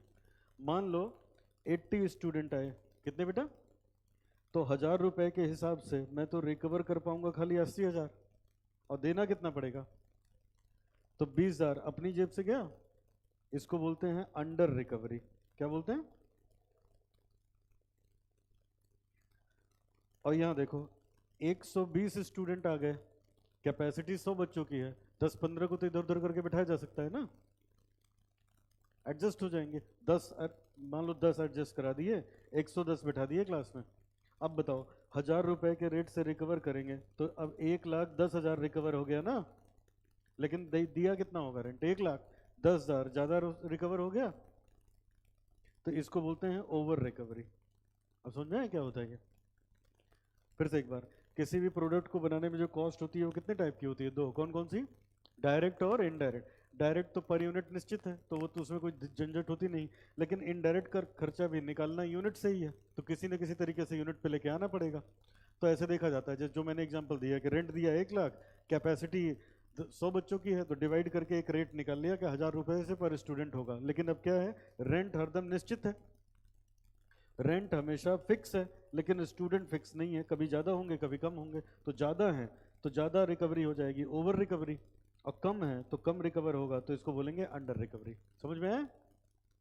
तो हम यही पढ़ने जा रहे हैं कि treatment of under recovery and over recovery. अगर अंडर और ओवर रिकवरी रही तो उसकी क्या एंट्री होगी, समझ आया बेटा? क्या एंट्री होगी देखो। अब इसके बेटा, अब यहाँ मैंने बताया था अंडर रिकवरी क्या होती है, ओवर क्या होता है, तो वो सब आपको समझा दिया, आराम से समझ जाओगे। अच्छा, अब बेटा ये खर्चे, ये जो रिकवरी है ये किसी भी ओवरहेड में आ सकती है। ओवरहेड तीन प्रकार का होता है ना, फैक्ट्री का, ऑफिस का, सेलिंग डिस्ट्रीब्यूशन का। अरे किराया शोरूम का भी हो सकता है, ऑफिस का भी हो सकता है, फैक्ट्री का भी हो सकता है ना। तो अब इसकी क्या ट्रीटमेंट होगा, तो यहाँ देखो, तो बेटा इसकी ट्रीटमेंट करने के लिए मैनेजमेंट के पास दो ऑप्शन है। क्या? नंबर एक, या तो उसको करंट ईयर में सेटल कर लो, या उसको नेक्स्ट ईयर लेके जाओ। क्या क्या ट्रीटमेंट है? या तो ओवर रिकवरी और अंडर रिकवरी को कहां सेटल कर लो, करंट ईयर में, या तो कहां लेके जाओ, नेक्स्ट ईयर में। ठीक है, अब ध्यान से मेरी बात सुनना, इधर देखो। अब मैं पहले ये समझाता हूं नेक्स्ट ईयर वाला। जैसे मान लो बेटा ये परिस्थिति थी क्या, मैंने रेंट दिया 1 लाख का, रिकवर हुआ मात्र 80,000, 20,000 अपनी जेब से गया। अब ये जो 20,000 गया, इसको मैं नेक्स्ट ईयर नहीं सेटल करने वाला हूं, कहां लेके जाएंगे, करंट ईयर। मान लो मैंने ये सोचा, तो करंट ईयर लेके जाने का मतलब क्या है, अब मैं सोच रहा हूं अगले साल मुझे ओवर रिकवरी होगी। अगले साल क्या होगी? अगले साल मुझे ओवर रिकवरी होगी। तो इस ओवर रिकवरी से इस अंडर रिकवरी को क्या कर देंगे, सेटल कर देंगे। समझ में आ रहा है? तो हम इसका बैलेंस फॉरवर्ड कर देंगे, अगले साल ले जाके सेटल करेंगे। ठीक है। दूसरा बेटा, दूसरा, अगर मान लो ऐसा हुआ इस साल मुझे ओवर रिकवरी हो गई, क्या गया इस साल, तो अब मैं ऐसे सोचूंगा अगले साल मुझे अंडर रिकवरी होगी, तो अगले साल ले जाके इसको सेट ऑफ कर देंगे। तो अगर मैं अगले साल लेके जाना चाहता हूं तो इस साल कोई एंट्री नहीं होगी इसकी। क्या होगा इसकी? कोई एंट्री नहीं होगी। तो ये देखो क्या लिखा हमने, लिखा when management decided to carry forward the amount of under and over recovery in the next year, then current year under recovery is adjusted over recovery of next year। current year का under अगले साल के over से ही तो settle होगा, और current year का over अगले साल के अंडर से सेटल होगा बेटा। ठीक है। अब आगे, इसके लिए हम लोग कोई एंट्री पास नहीं करेंगे, इसके लिए कोई एंट्री पास नहीं करेंगे। क्यों? क्योंकि वो बैलेंस रख लिया जाएगा, वही बैलेंस अगले साल क्या हो, सेट ऑफ हो जाएगा। समझ आए? हमें पता कैसे चलेगा बेटा, जब हमें क्वेश्चन में ओपनिंग बैलेंस दिया होगा ओवरहेड का, किस चीज का, ओपनिंग बैलेंस देने का मतलब यह है कि पिछले साल वाला बचा के रखे हैं और अगले साल सेटल करना चाहते हैं, तो इसका मतलब वो ये वाला मेथड फॉलो कर रहे हैं। अभी नोट में लिखवाएंगे। समझ आए?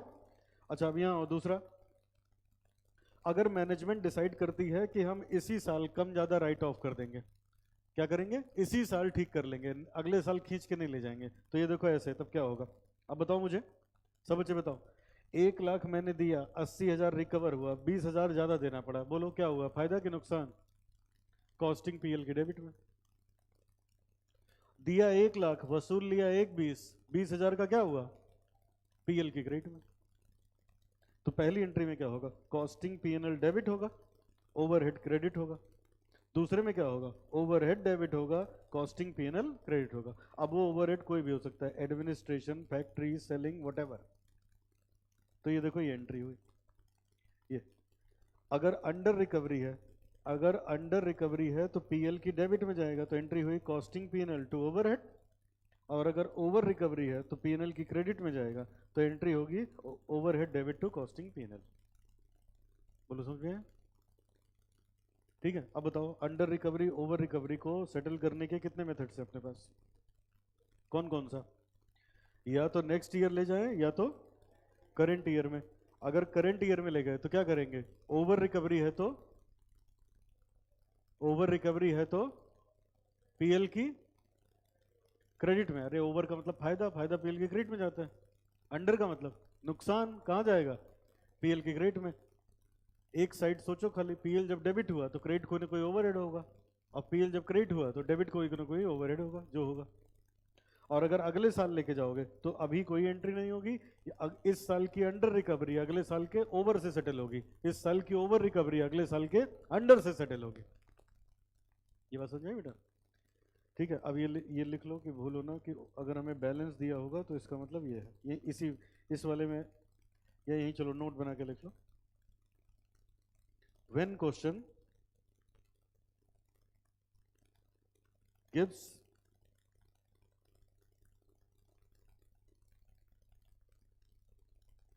opening balance of overhead means company is following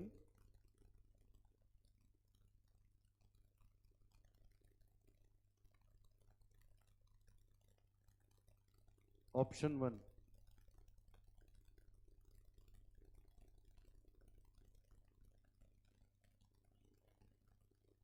अगर हमें बैलेंस दिया है तो इसका मतलब कंपनी पहला ऑप्शन फॉलो कर रही है।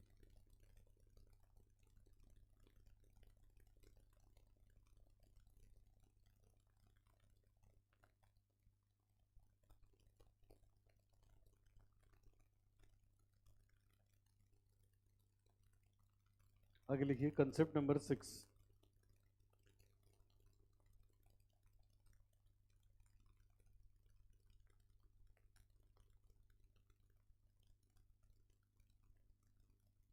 फाइव है, जर्नल एंट्री फॉर मटेरियल।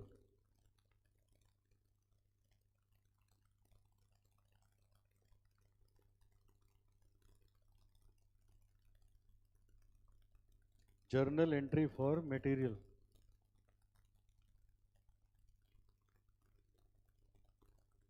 एक तरफ लिखिए particulars,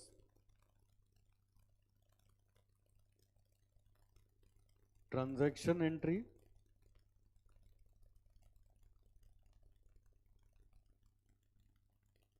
transfer entry,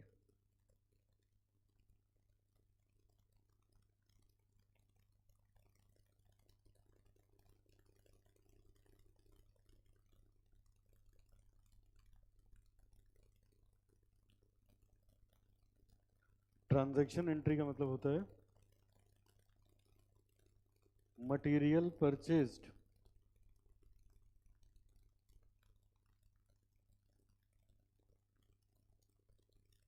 transfer entry का मतलब होता है मटेरियल इशूड।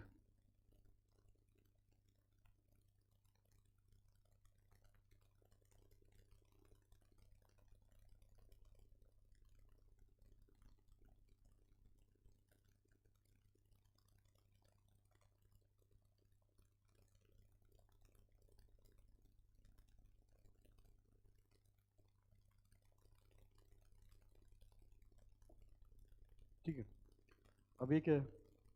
चलिए सबसे पहले अभी बताओ बेटा, 2-3 एंट्री आ रही थी ना, याद करो। अभी ये कर चुके हो, बस ध्यान नहीं दिया। मटेरियल खरीदने की एंट्री क्या करी थी? Store ledger control account debit to GLA.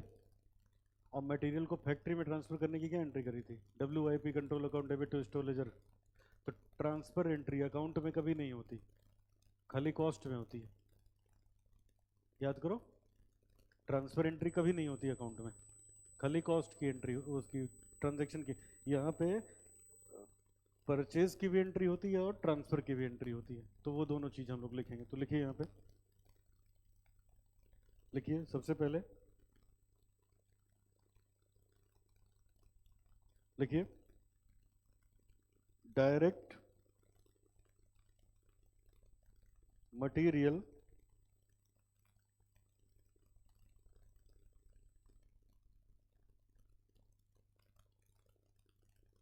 Used in factory.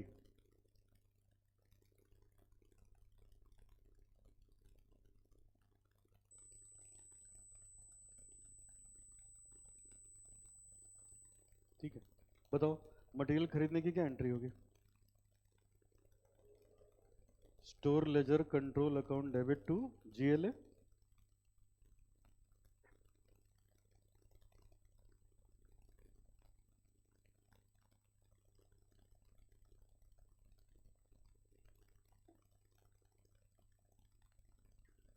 और फैक्ट्री में ट्रांसफर करने की entry WIP ledger control account debit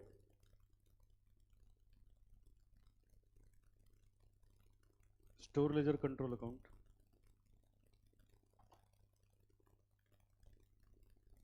चलो अगला,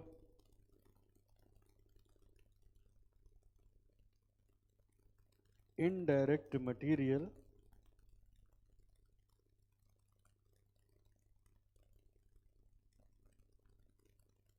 used as administration overhead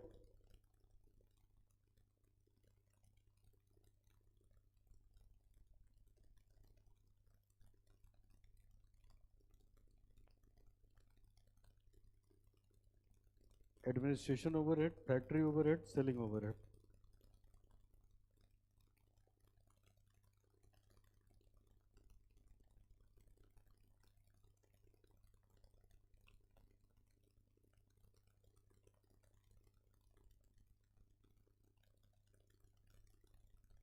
ठीक है, चलो अब इधर बताओ, मटेरियल इनडायरेक्ट मटेरियल खरीदने की क्या एंट्री होगी बेटा?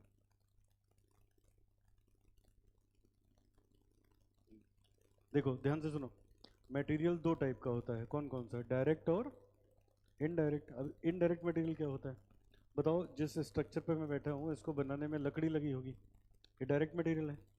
फेविकॉल भी लगा होगा, इनडायरेक्ट मटेरियल है। समझ आए? तो जब वो खरीदेंगे तो एंट्री यही होगी, चाहे डायरेक्ट खरीदो चाहे इनडायरेक्ट खरीदो। तो यहाँ लिखो entry store ledger control account debit to GLA।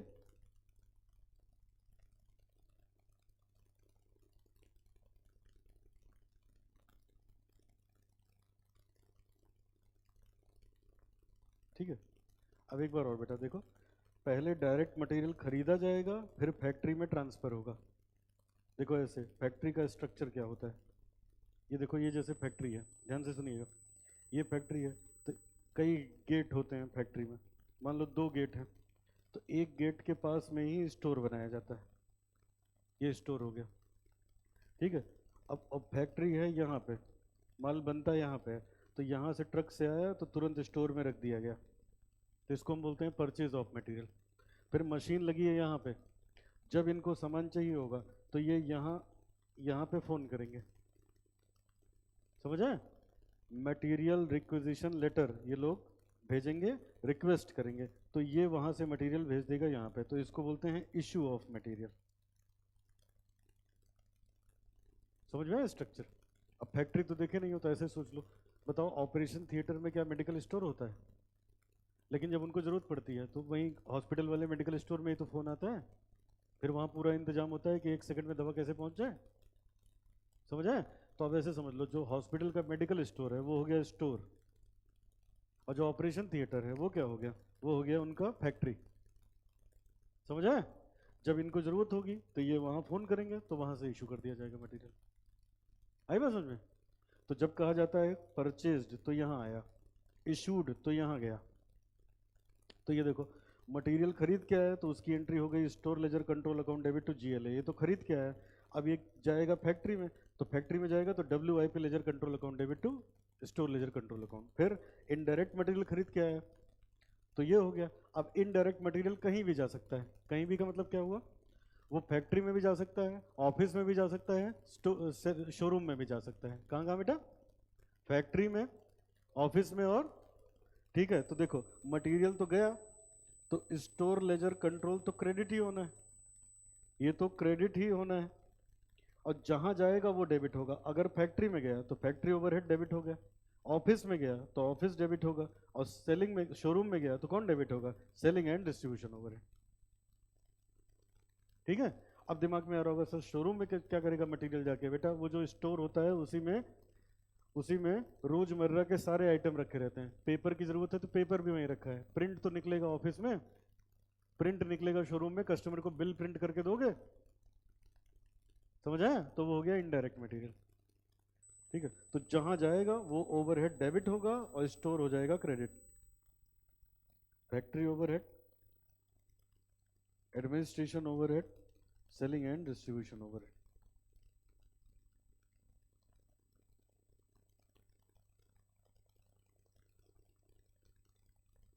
अब यहाँ अकाउंट्स में खाली हम लोग ट्रांजैक्शन की एंट्री करते थे, यहाँ हमें ट्रांजैक्शन की भी एंट्री करनी है, ट्रांसफर की भी एंट्री करनी है।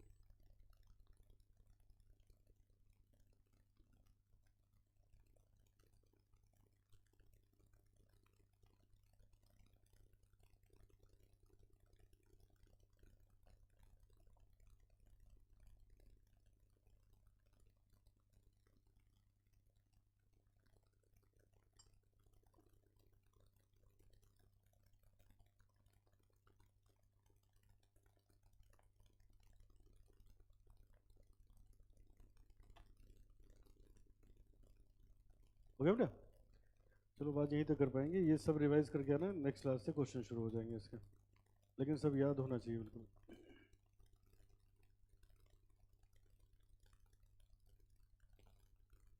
और कल थोड़ा इसकी बड़ी क्लास होगी बेटा, तो काफ़ी चैप्टर निपट जाएगा।